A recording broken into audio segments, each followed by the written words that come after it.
wafatnya Sunan Gunung Jati. Jangan lupa di-subscribe dulu agar selalu menyimak sejarah Nusantara berikutnya. Terima kasih.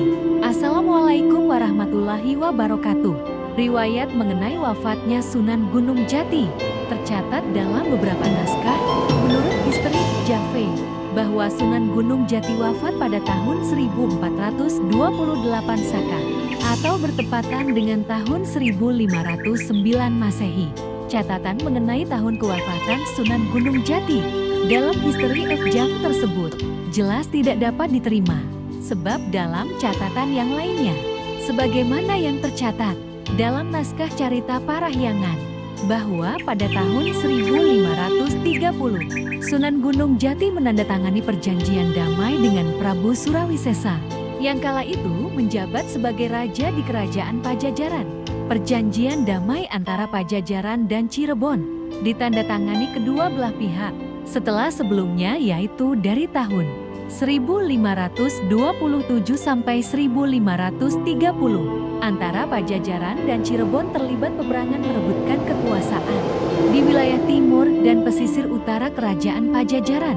Selanjutnya, menurut naskah Negara Kertabumi dan Carita Purwaka Caruban Nagari, Sunan Gunung Jati wafat pada tanggal 11 Kresna Paksa, bulan Badran Masa, tahun 1490 Saka, atau bertepatan dengan 19 September Tambar, tahun 1568. Dalam usia yang ke-120 tahun, mengenai lokasi dan kisah kewafatan Sunan Gunung Jati juga dibahas dalam naskah Mertasinga.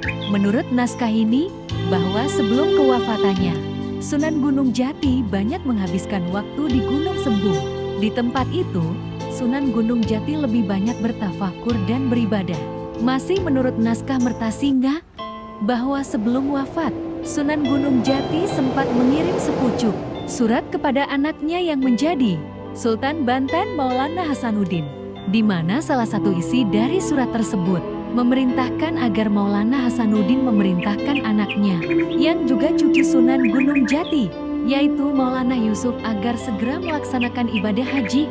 Sejarah Banten mencatat bahwa Maulana Hasanuddin wafat pada tahun 1570 Masehi. Beliau wafat selepas 2 tahun kewafatan Sunan Gunung Jati pada tahun 1568 Masehi.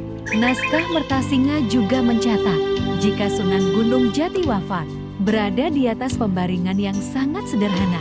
Beliau dibaringkan di atas tikar yang terbuat dari anyaman daun rundamada, sementara bantalnya terbuat dari batu. Jasad Sunan Gunung Jati kemudian dimakamkan di mana beliau wafat, yaitu di Gunung Sembung. Makamnya tidak terlampau jauh dengan makam orang-orang yang dicintainya, seperti makam Pangeran Wolangsungsang, Ong Tien, Pangeran Pasarean, Rara Tepasan, dan sanak kerabatnya yang wafat mendahului. Oleh Sejarah Nusantara. Demikianlah sejarah Nusantara kali ini, dan nantikan sejarah Nusantara berikutnya. Terima kasih. Wassalamualaikum warahmatullahi wabarakatuh.